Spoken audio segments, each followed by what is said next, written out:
The Labour leader's policy is to allow trans people to self-identify their gender.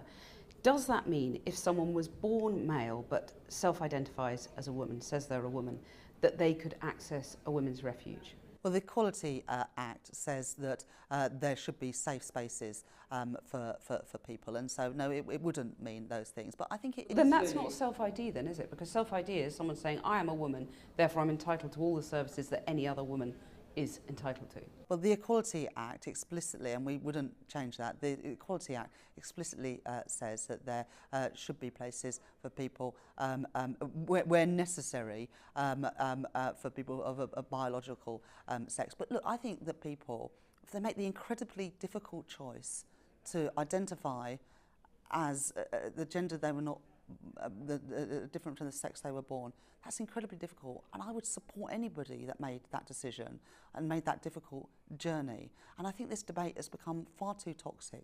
Women face discrimination in their everyday lives. Trans people face discrimination in their everyday lives. They're not the enemy of each other.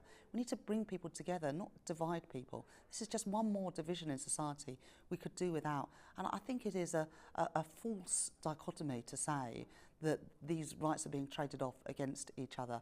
I support women's rights, I support trans rights, and I think most people are in that same place. So self-ID but with strings attached, qualified? Well, I wouldn't plan to reform the Equality Act, and the Equality Act is very clear that there are protections for people when necessary, but people have every right to identify as they choose, and we should support people making those incredibly difficult and often very painful decisions.